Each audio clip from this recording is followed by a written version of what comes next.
Hey everyone, welcome back to the channel. Today is Monday, and let me tell you, it is a beautiful day outside, but an absolute storm inside the world of our favorite soap. Grab a huge cup of coffee, settle in, and let's get into it because things are getting incredibly messy and I have so many thoughts. So let's just dive right into the absolute wreckage that is Will and Elektra at the beach house. Because wow. Just wow. I am honestly exhausted just watching these two, and I know you guys are too. Will is literally standing there pouring his heart out, trying to convince Elektra that they still belong together.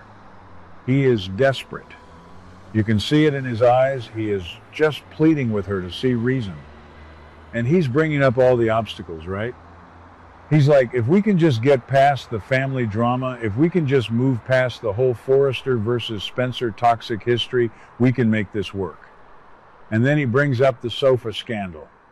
The infamous sofa scandal with Melissa or Dylan, whatever we are calling her right now.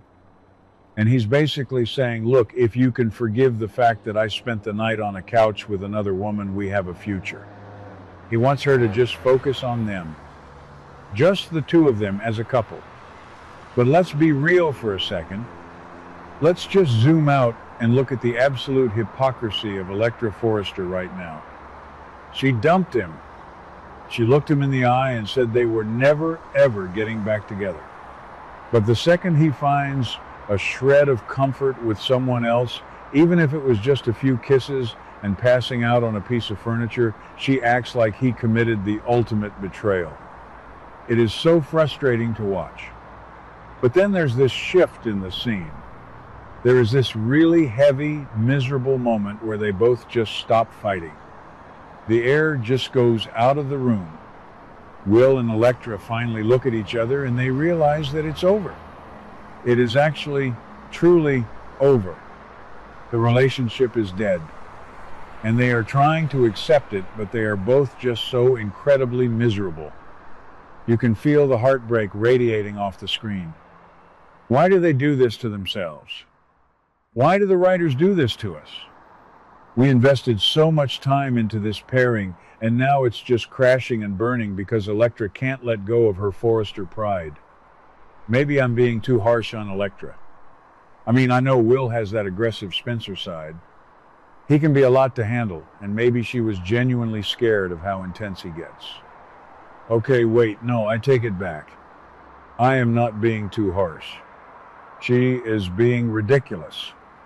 She is letting her family, specifically the ghost of Stephanie Forrester, and the very real, very annoying presence of Ivy and Jay, dictate her love life. And she is going to regret it. She is going to regret leaving a good man like Will. Because what happens when Will actually moves on?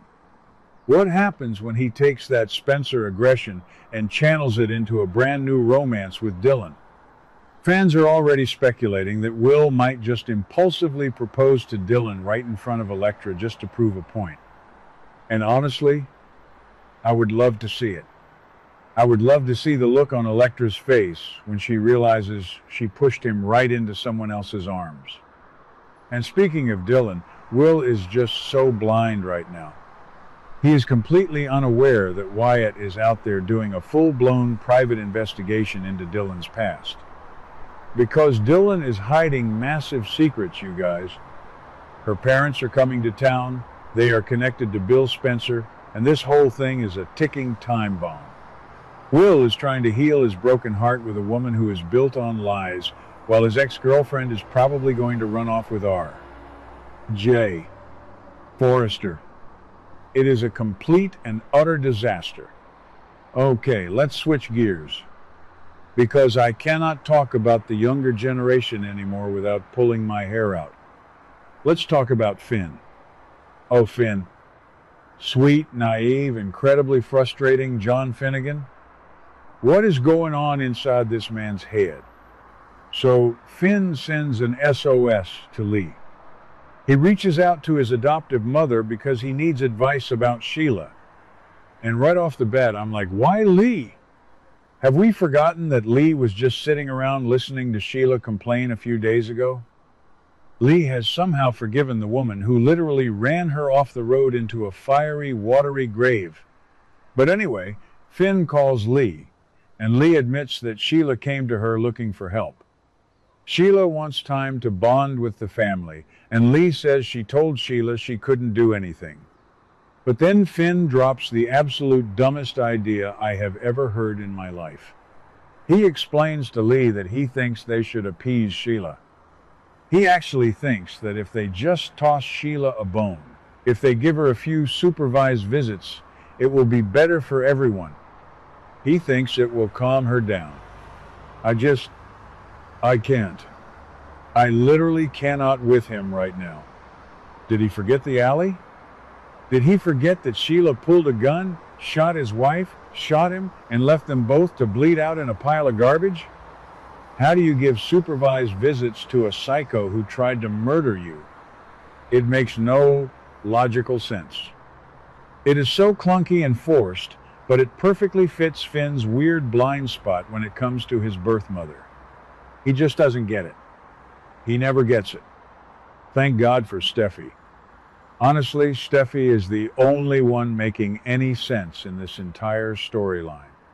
She is absolutely putting her foot down, and she is not having it. Steffi completely disagrees with Finn's insane plan, and she is putting massive pressure on him to take a hard stance. She wants Sheila gone. Forever. She wants her eliminated from their lives permanently. And who can blame her? Steffi is living in constant fear.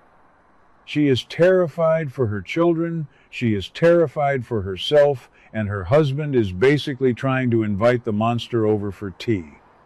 But here is where the conversation between Finn and Lee gets really bizarre. Lee actually kind of agrees with Finn. Lee, the woman who should hate Sheila more than anyone. Lee tells Finn that she doubts Sheila will ever truly give up, because Sheila has literally never given up in all the years she's been terrorizing Los Angeles. So Lee thinks that maybe doing what Finn says, appeasing Sheila, giving her a little bit of what she wants, might actually be the safer option.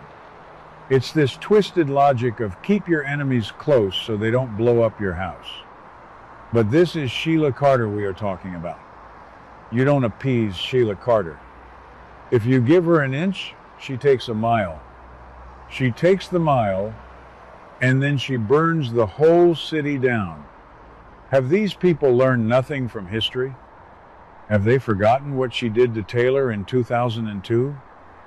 Have they forgotten the kidnappings, the poisonings, the endless psychological torture? You cannot negotiate with a terrorist, and Sheila is a domestic terrorist in the Forrester family. At least Lee has a tiny bit of common sense left, because she warns Finn that regardless of what they think is best, he has to respect Steffi's wishes. She basically tells him, look, if you want to save your marriage, you have to do what your wife says. You cannot go behind Steffi's back and invite Sheila into your home. So Finn is trapped. He is completely trapped between his crazy biological mother and his terrified, furious wife. All Finn can do right now is try to stop Sheila, because Steffi is so incredibly adamant. He is trying to hold the line, but we all know his heart isn't fully in it. He still has that sick, twisted hope that Sheila has changed. And what is Sheila doing while all this is happening? Oh, she is in full-on fight mode. The spoilers say Sheila is in fight mode when it comes to her desire to be a real part of the family. She is not backing down. She is not going to accept Steffi's boundaries. And this is where it gets terrifying, because we know Steffi and Finn are heading to Monaco. We know Sheila is packing her bags to stalk them. This whole appease her conversation is completely pointless because Sheila is already escalating. She is already past the point of wanting a supervised visit. She wants total control, and if she can't have it, she is going to eliminate the obstacle. And that obstacle is Steffi. I am just so stressed out watching this unfold. It feels like we are watching a slow motion car crash. Finn is wavering, Steffi is screaming into the void, trying to get someone to protect her, and Sheila is lurking in the shadows, getting ready to strike. And meanwhile, Deacon is off somewhere, probably thinking his romance with Taylor is going to magically fix everything. It's all just so chaotic. This show, you guys, it just goes in circles sometimes. But right now, the tension is so high that I can't look away. I am exhausted just talking about it. Will and Electra are completely done and miserable. Will is about to make a massive mistake with Dylan, whose secret identity is going to blow up in his face thanks to Wyatt and Bill. Steffi is heading straight into a deadly trap in Monaco because her husband is too weak to protect her properly. And Sheila is just being Sheila. I don't know how much more of this heartbreak and anxiety we can take, but you know I'll be right here watching every single second of it and venting to you guys about it. Let me know what you think in the comments. Do you think Will should propose to Dylan just to stick it to Electra? Do you think Finn is out of his mind for wanting supervised visits? Because I definitely do. All right, I need to go lay down and process all of this. I'll see you guys next time. What do you guys think about today's drama? Let me know your thoughts in the comments below. Don't forget to like and subscribe for your daily dose of bold and beautiful news. See you in the next video.